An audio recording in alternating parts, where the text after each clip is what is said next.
William Marshal. There are many things that can bind two men together.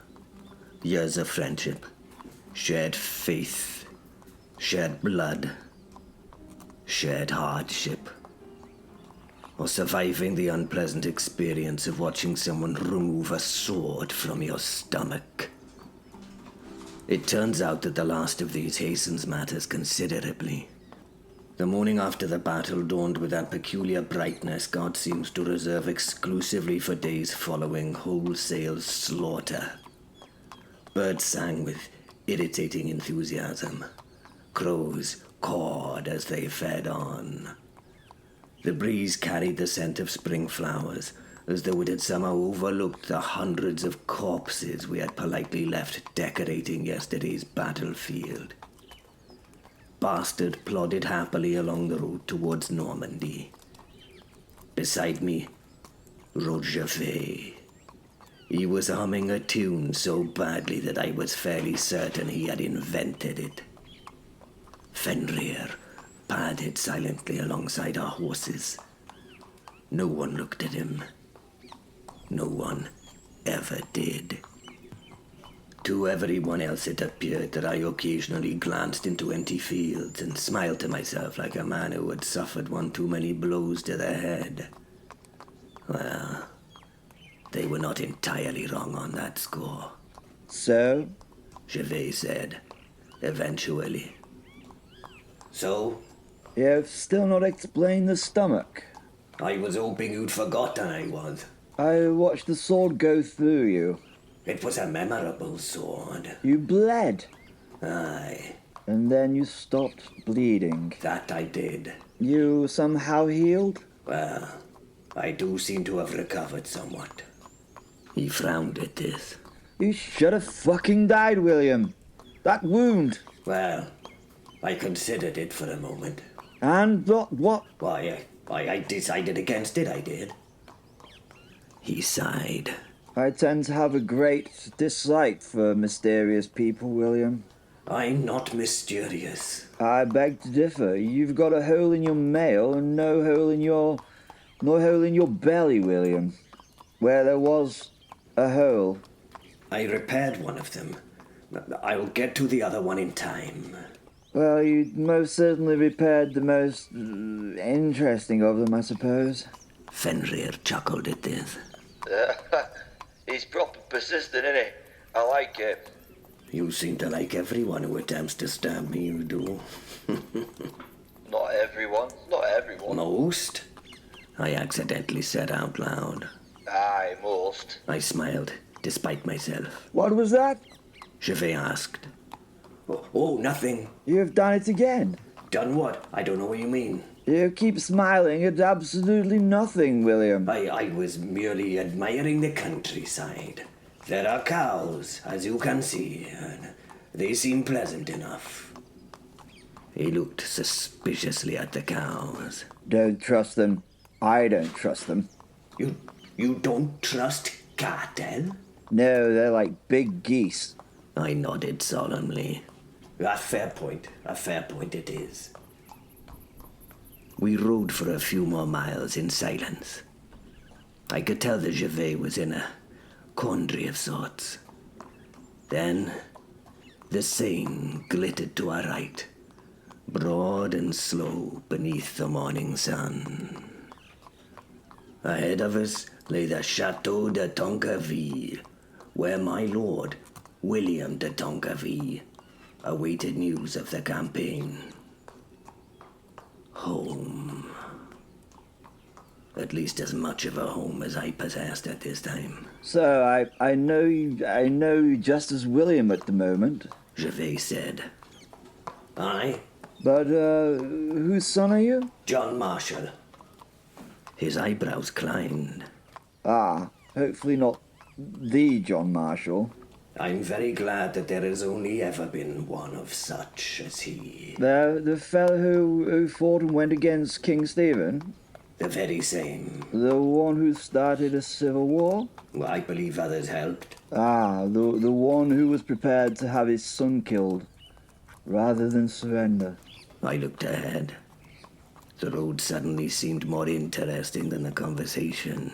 So the stories are true. Some sadly are, that's for sure. I heard the king threatened to fling you from a trebuchet. I think it would have been terminal and a very unpleasant way to travel. Yes. He laughed. I also heard that your father said He hesitated. he told them to fling you at the walls because he still had the hammer and the anvil to make more sons. He did say that. Gervais waited. I expected some humor given the scenario spoken about. You know, mockery perhaps. But his grin just faded into seriousness. He really said that? He asked. Yes, I'm afraid he really did. Bloody hell. Aye. I thought that had become much more sort of colourful with the retelling. I rather wished it had. For a while, neither of us spoke. Eventually, he cleared his throat. Well, Aye? my father once told me I was worth at least 3 pigs. I turned to him. 3? Good pigs, good pigs. Oh, I see. He wasn't a wealthy nobleman, you see. No? Our estate was so small that when visitors arrived, Mother had to send one of us outside so there'd be enough room indoors. I laughed. It wasn't funny at the time, William. It sounded a little funny. We only had one servant as well, and he only had one arm after the bull incident. Only one? Yes, and he kept threatening to leave too. Why? He said he wanted to work for someone richer. Did he? Oh, yes, he did, yes. What did your father say? Well, Father told him if he ever found anyone poorer than us, that he should let us know so we can look down upon them as noble people. I laughed properly then. Oh, yeah, that's a bloody good one, that is.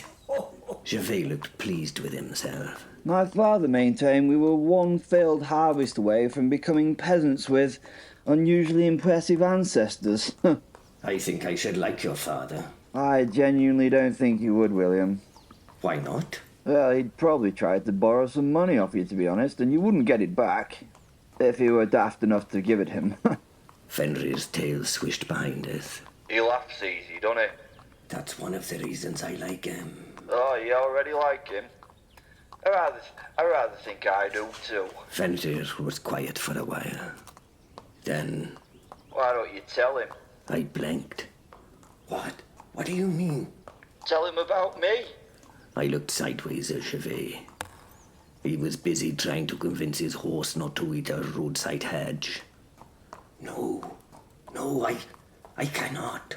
Why? Because he is a Christian knight. Well, so are you. What exactly? But if he is truly your friend... You think I've welcomed a demon into my soul? Fenrir said nothing. After a long silence, he answered quietly. Perhaps, I suppose. Perhaps. Or perhaps he'll surprise you. Or perhaps he'll put a spear through my heart while I sleep. Fenrir's great head dipped once. Aye, I suppose that's possible too. Who are you talking to? Gervais asked suddenly. I should not speak out loud to my wolf-souled brother. The words stuck in my throat. This was the moment. I could tell him. I wanted to tell him. No more secrets. No more pretending to smile at empty air. I drew a breath. Gervais. Then, Bastard stopped. So did Gervais' horse, Jemima. Around the bend ahead rode perhaps 30 mounted men. Mail glinted. Helmets shone. Their shields bore colors neither of us wished to see again. They'd seen us. Worse, they'd been waiting for us. Oh, shit. Gervais said quietly. I was hoping they were on our side. So was I. They're not, are they? No. The riders spread across the road with practiced ease. Behind us came the sound of more horses. I looked back. Maybe another dozen. We had ridden neatly into the middle of them. Into the middle of a trap. Gervais counted silently. I dislike arithmetic, but these are very poor odds. Not the noblest of ventures, William, but do you think we could, outrun them, maybe? Not unless bastard here has secretly learned to fly. Fenrir stepped forward. The great wolf's ears flattened against his massive head. I can kill him with you. Flashed into my mind. I know. They'd be dead before they realise what's bloody happening. I know. Come on, William, just ask. I closed my hand around my sword hilt. 30 years on from now, perhaps I would have asked. But not today. Not before a man whose friendship had become unexpectedly precious to me. Not in the presence of another Christian knight. And not before I was ready to lose everything. The enemy commander urged his horse a few paces forward. In the name of the Count. Which cunt? Interrupted Gervais. The soldier smiled. Throw down your weapons, or you will die. Gervais glanced at me. I glanced at him. You still owe me a drink. He sighed. I was rather hoping to collect it. Reluctantly, very reluctantly, we lowered our swords.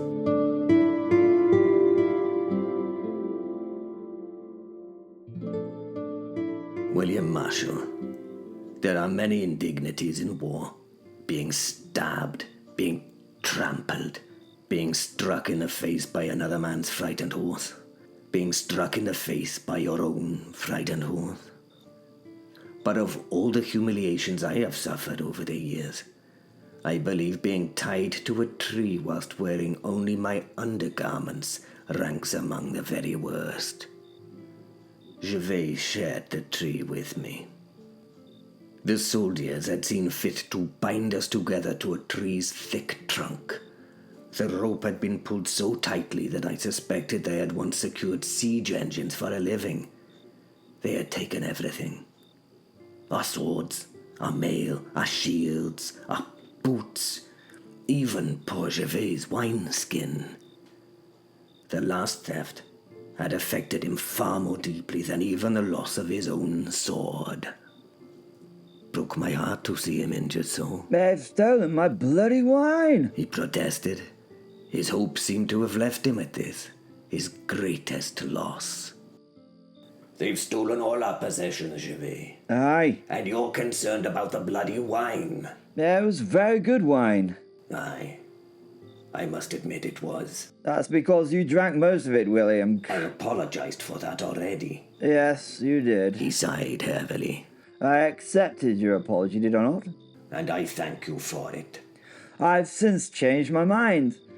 How's a man meant to sleep if he can't get blackout drunk? These men are barbaric. Then he laughed. Fenrir lay comfortably beneath the tree with his great paws crossed.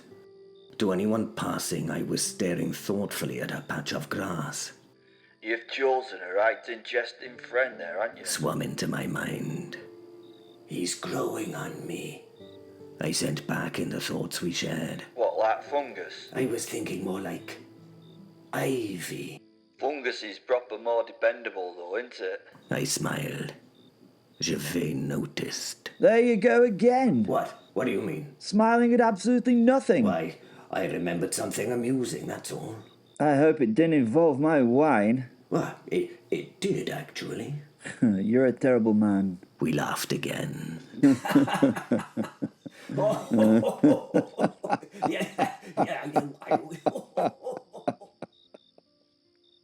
Around us, the enemy camp had settled into that lazy confidence soldiers possess after believing the dangerous part of their day is over. They laughed, cooked stolen chickens, sharpened their weapons that had already done enough work. One fellow had somehow acquired a lute despite possessing only the vaguest understanding of music. He was bravely murdering it. Eventually, Gervais broke the silence. Do you think they'll try to ransom us, William? I believe that's their intention. Do you believe Tankerville will pay? I considered the question honestly. No. He nodded. Definitely no, I said with a hint of a smirk and amusement at this. We both sat quietly for a moment, pondering this as it would be a significant problem for our near future, it would. Then, simultaneously, we both burst into laughter.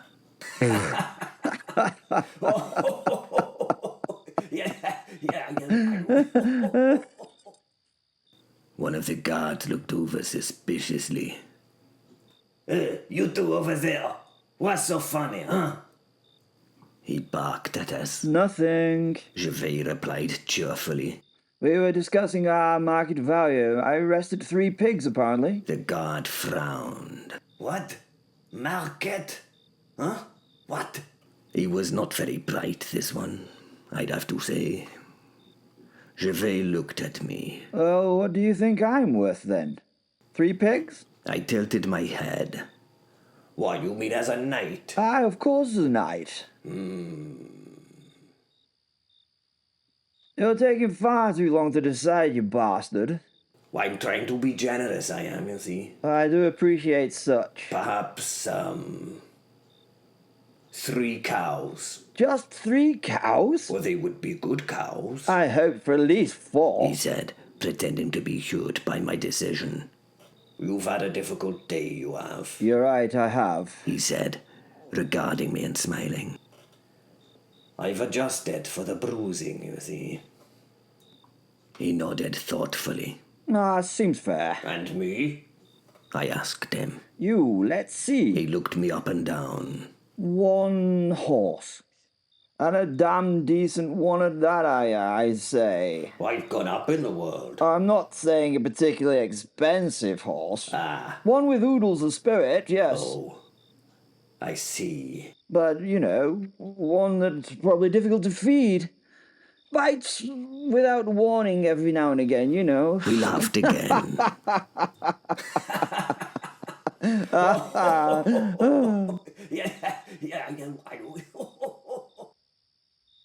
The guard stared at us and shook his head. I think they are simple garlands. He muttered to another soldier who I assume was called Garlon. I bloody heard that. Shouted Gervais. So did I. Hey, you! I'm not bloody simple, I told the guard. Are you saying I am? Asked Gervais, looking at me with bright eyes. Well, what are you trying to insinuate then, if... That we're tied to a tree, not death, I told him. The guard shook his head and wandered away. Fenrir's great amber eyes watched him leave. Guard's confused. Most people are around Gervais. No. Fenrir's tail swept lazily through the grass. He can't understand why 2 men who may die tomorrow are laughing today. I looked across at my friend. Friend. A curious word. Yesterday, he had been a stranger, but today I trusted him with my life.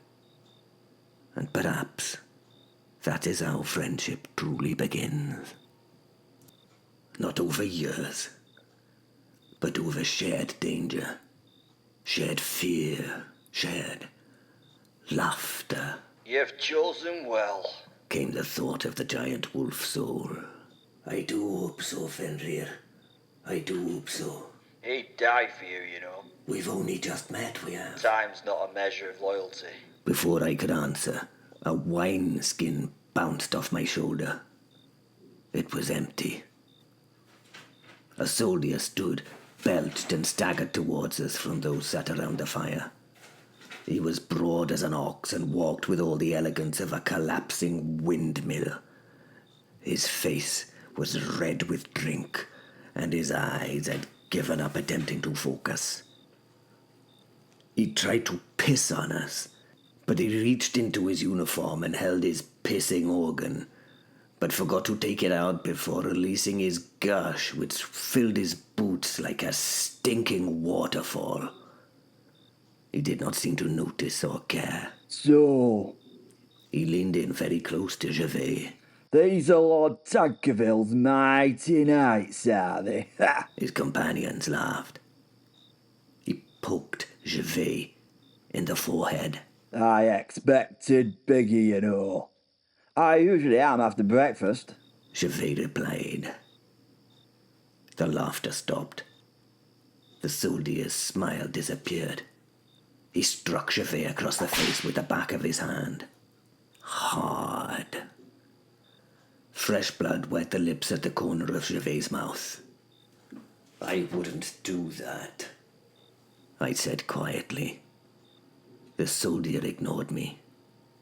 He leaned closer to Gervais. You think you're a bloody funny man, do you? Although Gervais was tied up, he was doing his best to get away from the guard's damp pants and his distressing halitosis. On occasion. The boot caught Gervais full in the ribs. I heard the breath leave him. He folded against the ropes, but somehow managed to grin through the pain. I've had worse treatment for a jest. Another kick. This one lower, between the fork of his legs, and much harder. The laughter from the other soldiers grew louder. Gervais? I'm fine, William. He lied. He most certainly was not. And the soldier kicked him again, and again, and again, until I had lost count. Each blow landed with the dull sound of leather striking flesh. Each blow would create significant injury to my friend. Only the ropes stopped him from falling. His head hung forward on a limp neck now. Blood dripped steadily onto the earth. I pulled against my bonds. The ropes bit into my wrists. They did not move. Leave him alone! I squealed. Oh, He smiled. you care about this one then, eh? He said before kicking Gervais again. Something cracked on impact. Not loudly, just enough.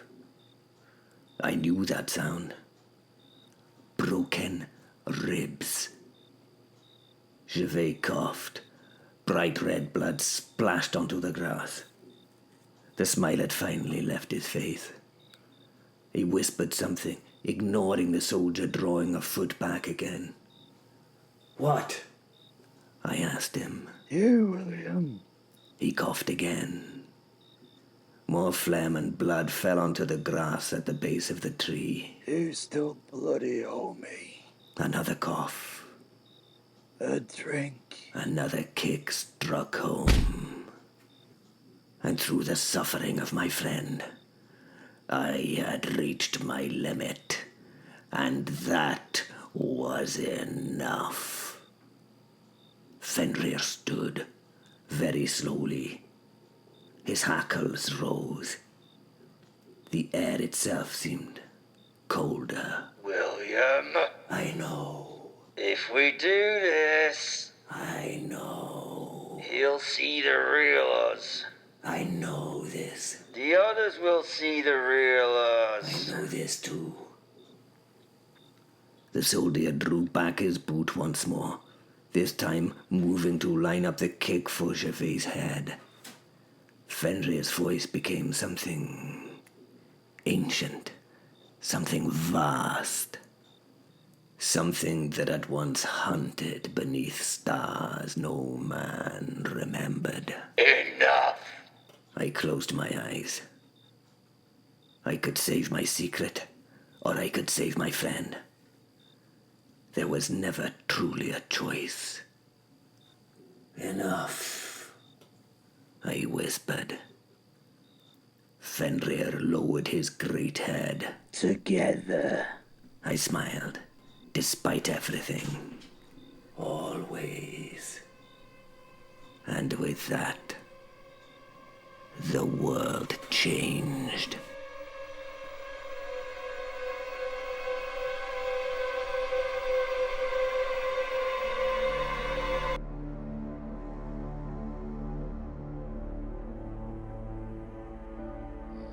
Gervais. It is a strangely singular thing, pain. At first it is everything. There's no room for anything else in your head but the sensation of it. Then if it is kind enough, it becomes distant, like church bells heard from across a valley. The boot crashed into me, hitting me somewhere in the ribs, or perhaps the shoulder again. It hardly mattered anymore. I had long since lost count of the kicks I was receiving. I remember thinking that I should probably say something witty. I usually did say something witty. It was, I don't know, the thing I did, because others expected it of a man with a reputation like my own. Instead, all that came out was blood and a broken tooth. I tasted the iron. The world tilted and wobbled. The kicks, well, they no longer hurt. I just noticed the world shake from my sideways aspect at each impact. Thank God himself, the pain was gone, and I knew I was going to die.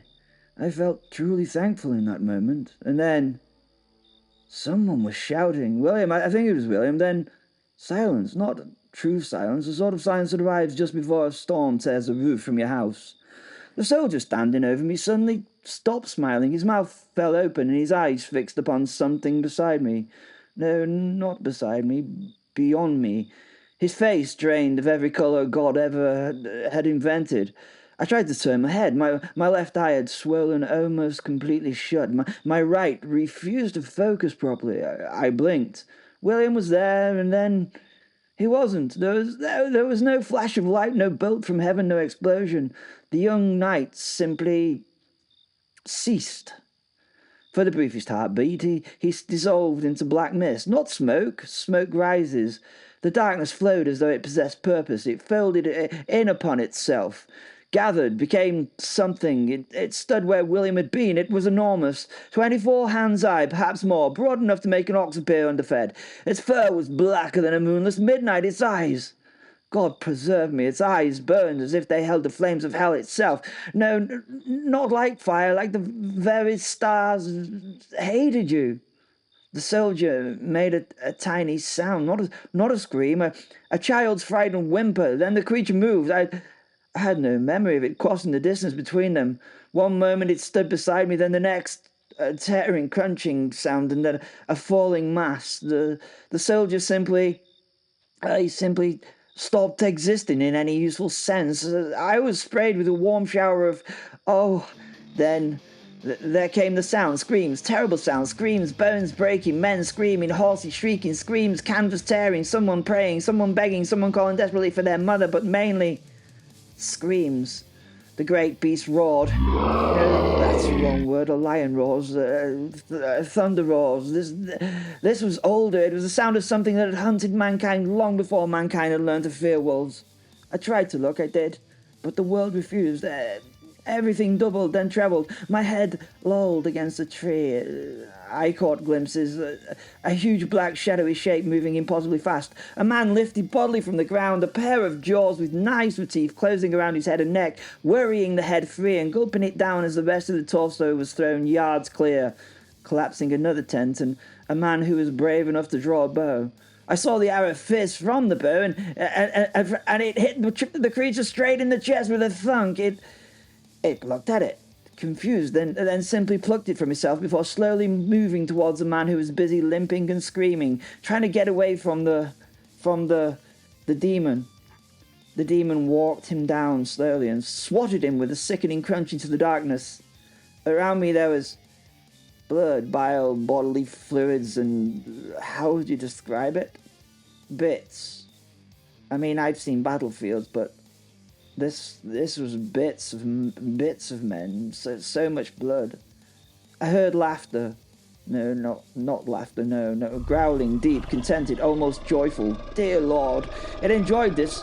I tried to pray, but I could not remember the words. I settled for apologizing to God in general. Someone ran past me, I think. There came another scream, then another, then nothing. No shouting, no horses, no steel. Birds. How inconsiderate of them. I remember thinking that birds ought to, they ought to show a little bit more respect. And then suddenly, the darkness took me. Someone was shaking my shoulder. Je vais. A familiar voice. Je vais. I forced my only working eye open. The morning sun stabbed straight into it. William knelt beside me. He was weirdly completely naked, covered from head to foot in mud and blood, ash and snot. His hair clung to his forehead with sweat and other wet things. His chest rose and fell as though he'd run from Normandy to Jerusalem without stopping. His hands, they trembled. He looked afraid. Not for himself. Was it for me? Je vais. His voice cracked. Are you hurt, my friend? I stared. My thoughts moved as though swimming through honey. I looked at him, then around us. The camp had gone. No, not the camp, just the men. Every one of them lay broken, some where they had originally stood, some impossibly far away. One poor fellow appeared to have reached the top of a tree without any obvious assistance. The earth had become mud, but not from rain, from blood. I looked back at William. He was trying not to meet my eyes. He already knew. He knew what I had seen or thought I had seen. He reached out carefully as though frightened I might strike him or something.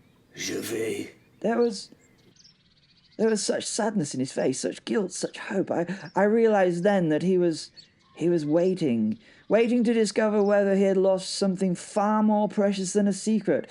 He was waiting to discover whether he had lost me. My mouth was dry, my ribs screamed, my head felt full of broken glass. I swallowed.